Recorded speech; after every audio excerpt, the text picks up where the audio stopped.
in keeping with our summertime arrangements, it'll be a shorter talk. But I found, uh, I think it was yesterday, in fact, a quote by Alan Watts that popped up that I thought would make a really lovely theme for us for today. So here's the quote. A person who thinks all the time has nothing to think about except thoughts. So he loses touch with reality. Beautiful way of expressing the dilemma. Of course, for we Soto Zen practitioners, we can link that to Dogen and going beyond thinking and see why that would be so essential in terms of seeing our true nature, the true nature of all things. We get so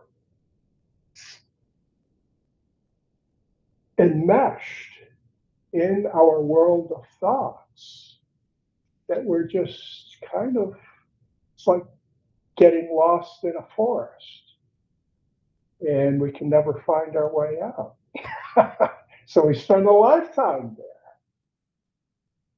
trying to find trails within the forest, making trails.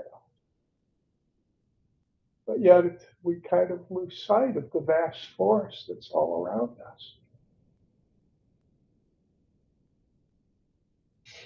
So by being able to let go of thought, to go beyond thinking, or practice non-thinking, however we want to describe that. The point is here that it allows us to finally touch what's really happening, not just what's happening in our head. And yet, I have to add the caveat here. Since this was just a quote, I don't know the context for Alan Watts' statement, but obviously, and this is the point of Yogacara, which is often seen as like the Buddhist version of idealism, that our contact with reality is also in our head. We can't. This is a basic teaching that's one area of commonality between Eastern thought and Western thought. We can't access the noumenal, the ultimate. Now, Zen recognizes that by saying, well, we can't put it in, we're limited beings, we can't put it into language. Anything we try to say about it misses it. So we can have an intuition about it. But if we try to capture it in thought, we'll miss it. Or to use the great book title that I reference from time to time here by Steve Hagen, Buddhism is not what you think. Real important teaching, which resonates very much with this Alan Watts quote. So in studying the Dharma, that's just one aspect of practice. Practice is actually being able to go beyond those teachings, even though the teachings are important, but they're not it. They're just kind of trail guides for us, just as the precepts are.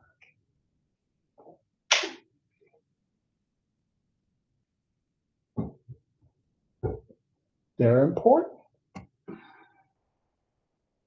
But as many teachers have pointed out, you know, the ultimate reality transcends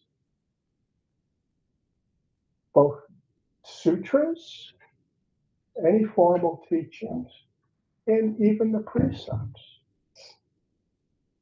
That the precepts are there just as ways of guiding us in terms of how we can live harmoniously in a reality that we come to appreciate its true nature more and more through the course of our practice. So it's kind of, we could see precepts in the same way that we can see so many of the Buddhist teachings as kind of the view from the other side. This is reality. So people who have had deep realization can share their understanding, so that for those of us who are still crossing that river to the other shore, we have some guideposts. But once you cross over to the other shore, and this relates back to the fox koan. I know even in discussions with people, this comes up from time to time about the role of karma within the realm of realization of the ultimate. How does that apply? And the point is that the causes and conditions are within the realm of the conventional, and they still have an impact. So obviously, a realized person is still subject to causation as someone who exists in the relative realm. But as somebody who also has fully realized the true nature of reality, no longer so, because they're also within the universal, always within the universal, even though that doesn't imply a departure from the conventional. So they navigate through the conventional and in the world of this and that, cause and condition, karma. So this relationship of wisdom and vow, precepts, cause and condition. But it gets misunderstood. It's inevitable that, oh, well, if you're fully realized, you're liberated, you're free, and you just kind of go off and do whatever you want. Well, the word want kind of immediately comes up, doesn't it? We need to look carefully at that. The role of self in our wants and desires. So a fully realized person will naturally be in harmony because of the dropping off of self. Why that is so central for Dogen, for his realization and for his subsequent teachings. When self drops away, then the precepts are kind of, they are now seen as just a natural manifestation of reality. So if we are to live in harmony with reality, that's how we can get some sense of how deeply realized we actually are. But in the meantime, the role of precepts for most of us is also in the conventional world. Because there aren't too many fully realized beings out here. So we can utilize the teachings, the precepts, and all these other things to help keep us in harmony. Because being in harmony helps us to understand harmony and to have deeper realization about it. Whereas if we're not in harmony, which is why precepts and jukai, kind of like the initial, uh, in the formal progression of Zen practice, that first gate we pass through, why it's so important, receiving the precepts, that we are making vows, as outlined by Shahaku in his book, the role of vow, to live in harmony. That we have to be in harmony to some degree in order to deepen our understanding of the harmony that's all around us. Everything's perfect and complete, just as it is, including each of us.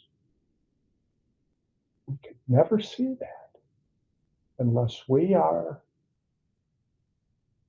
in that realm of harmony ourselves. We might not have had that deep penetration into it, but we're definitely on that path.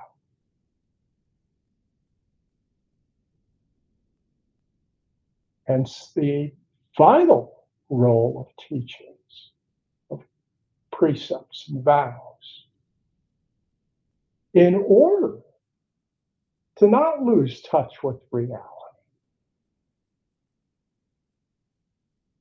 Because thoughts, as we're all aware, become a tool of the ego.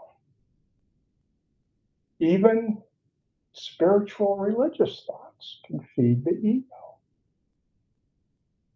So it's not that we can just categorize, oh, these thoughts you have to be especially careful about. Actually, it's good to be careful with all of them. Because self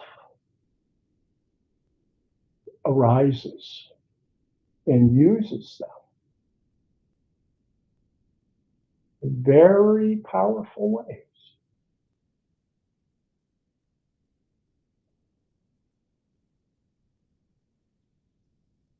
So understand this relationship of thought and reality.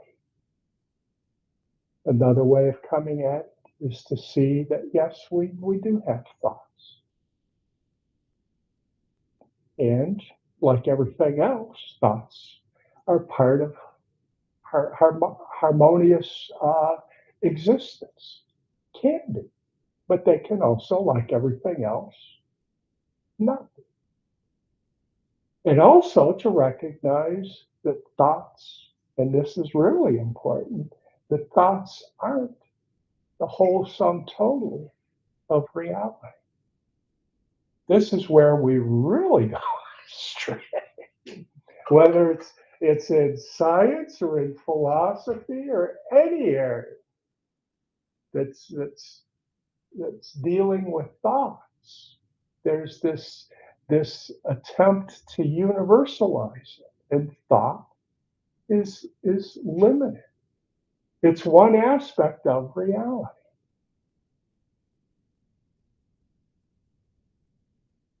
And to come back to Western thought, so we have kind of this simple view of language. I think, despite Wittgenstein's writings, the later Wittgenstein, they're still kind of with us. He started off with that simplified notion of thoughts, of language, as a picture, the picture theory, which meant that they pictured reality.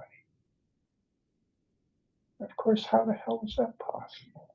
He came to recognize that. I've heard maybe the best example of that is an account I heard about Picasso traveling on a train and seated next to a woman, as those conversations kind of unfold on such a journey. She's pulling out photos of family, saying, "Oh, here's my daughter," and, that was her exact. Where's this? Here's my daughter. Picasso says she's rather flat and small.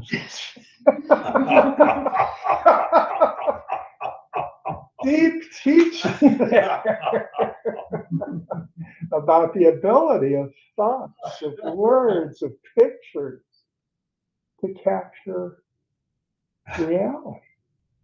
It can't be done. So we can upload that into all of our descriptions. And they fall kind of flat and small in comparison to reality. So Alan Watts' point, Dogen's point about the importance of going beyond our thoughts, because they are a place we really, you talk about getting hooked. Time and time again, we get hooked by them. And yet, it's not about eliminating them.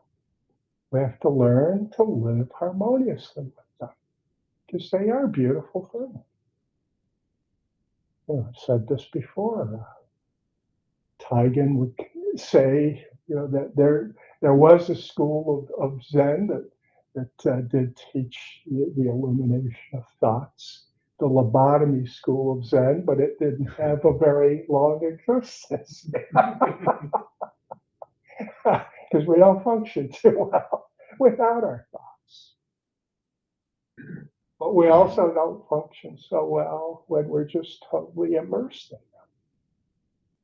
So Zen is a practice that helps us to live with our thoughts and with all the other aspects of our nature.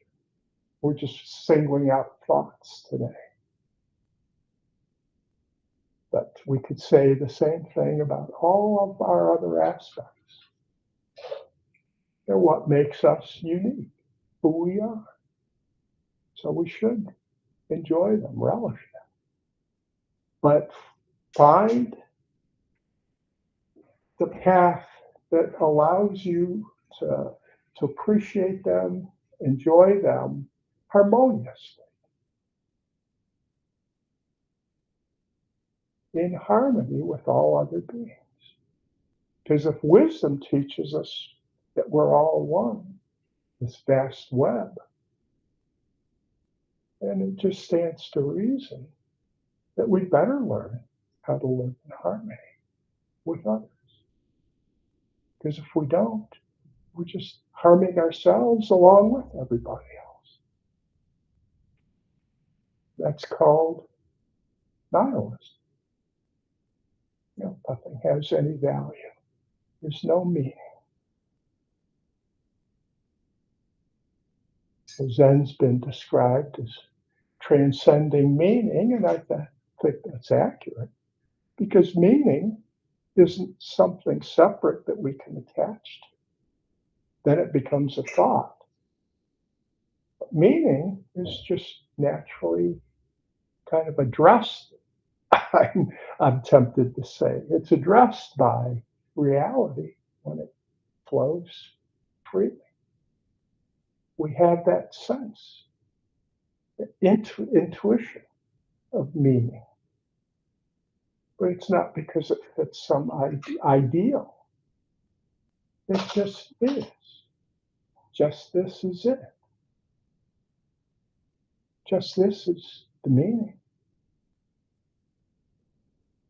Nothing else needed, including thoughts. They're not the key element there.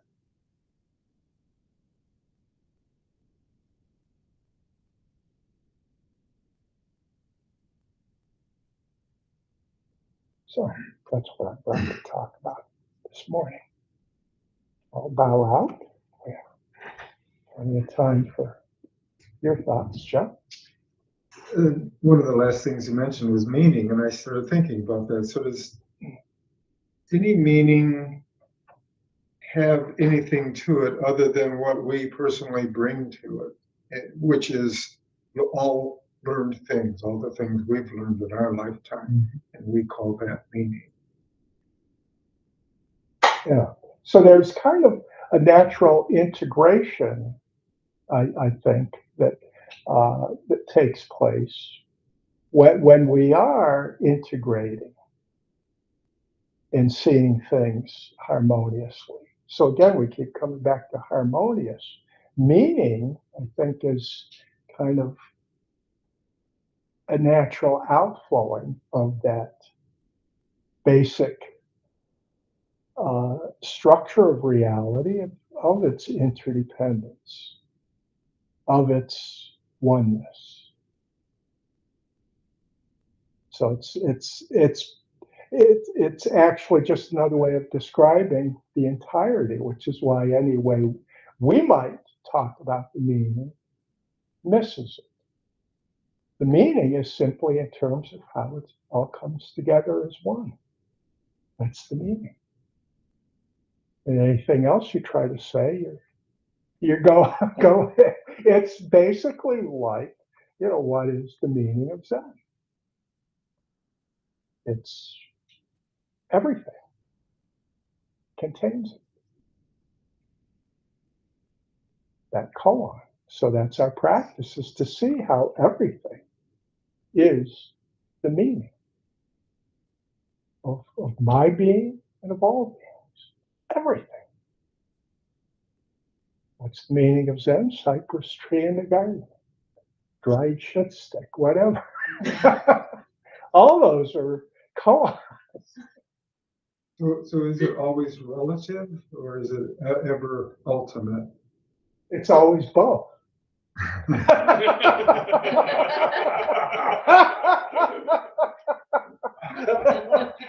Thanks for the question. I've heard that described as the razor's edge. We're always on the razor's edge. Except the edge kind of disappears because they're always on it. You can't leap off. It's the 1,000-foot pole. What's there to leap off? You're always on it. Wherever you go. It's an illusion, the leaping. They're always there. Right there. John? Apparently I knew Dongshan before I realized, because when I was in art school, when one of my friends asked me, "What does that mean?" And without thinking, I said to her, "What do you mean? What does it mean? It is what it is." And that's what Zen is.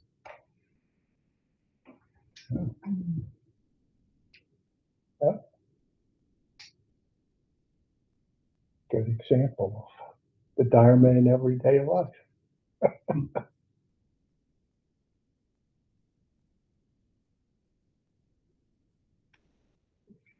Yeah. Right. So, just a quick statement of gratitude. Like, using the word numinal, I haven't heard that used in 15 to 20 years. And it's wonderful. It's like walking into your grandmother's kitchen and smelling food you haven't eaten since childhood. There's just something soothing about it to me, to be amongst friends. These vows and precepts, like we talk about many lifetimes, many kalpas. And even the idea of the other shore, the thought, the other shore is a very dangerous one for me. Yeah. To the extent where I have to remind myself that, okay, for this lifetime, perhaps just the smell of the flowers on the other side is plenty. Yeah. And then I can just relax. Yeah. And receive the dharma that way. And it's very comforting. But I kind of wonder, this idea with So there is sort of this, we have this idea, right, this thought that there is this journey from like a relative existence, Right. full of thought and meaning, meaning imbued, to this, first there's a mountain, then there isn't, and then there is, right, that whole thing. Then we get to that realm where there's no thought, and then sort of integration of the two. But I'm stammering. You guys are tolerant group, so that's okay. Like, can you talk about the context? It makes me think of the context sort of like the old, the ancient debate between sudden enlightenment and gradual. Right. Yeah, and the fact that they are both involved. I mean, that's just the way they typically play out. That there is gradual. We have that sense of being on a path, and whether it's the imagery of the other shore or the imagery of the Oxford pictures, which is depicting a path. So there are many ways it gets portrayed, and that can be helpful. And whole traditions like Shambhala might be a good example because they have these different levels. And Ranigan's practiced Shambhala, so she could have far more accurate information to convey on that point. But for my purposes, I just wanted to allude to the fact that it's certainly a skillful means. And they would be the first to say, don't get caught up in all that. That the levels are just, they have that illusionary quality, but yet, because of the interlinkage between the relative and the absolute, having skillful ways within conventional means to help open us to see things more deeply, to deepen our practice, this can be helpful and lead people to the release from dukkha and to deeper understanding of the true nature of reality, more harmonious living. So, and Zen is just kind of throwing people into the deep end of the pool. So, and it really comes down to different strokes for different folks in that sense. So some people are going to appreciate the kind of the security that comes from having levels and feeling like they are making progress. And Zen is kind of like this fierce samurai type that just kind of cuts all those security blankets away. Says it's all illusion. You don't need any security blanket. It's shunyata. It's a steep way. Yeah. Go spend 9 years in a cave staring at the wall and you'll get it.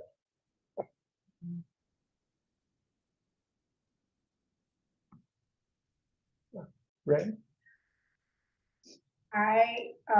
This whole conversation brought back a memory when I lived in California and I joined this group called Beyond War. And the whole purpose of it was to enlighten people about what was ahead of us if we didn't find alternatives for war.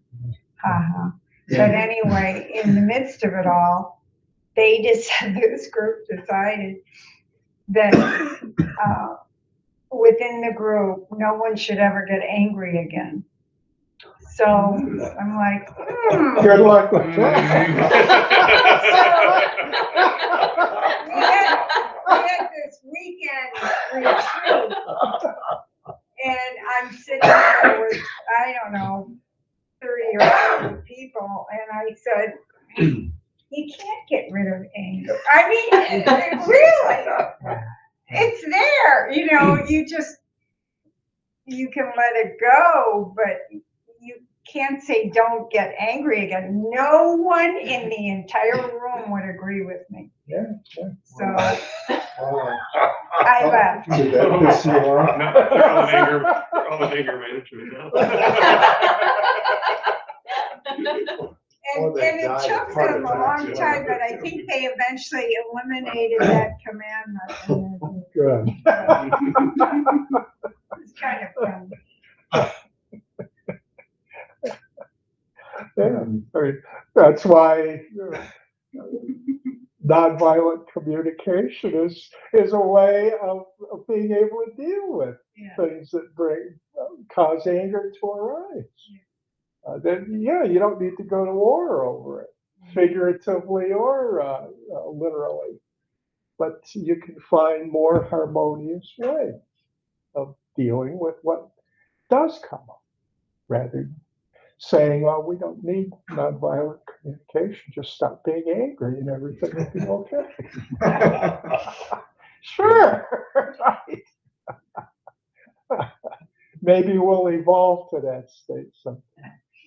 I don't know if AI gets angry. It will at some point. Then we're really in I'm not a fan of Dr. Phil, but I'd like to ask them, so how's that working for you? trouble.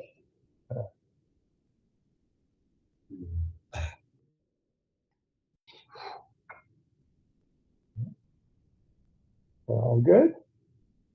Let's go ahead and chant out that.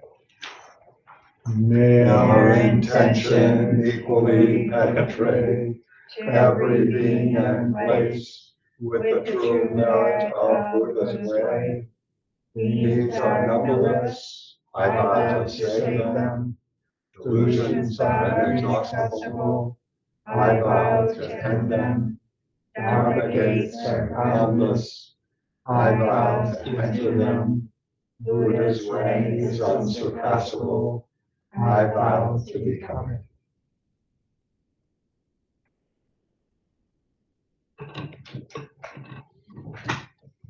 Hmm.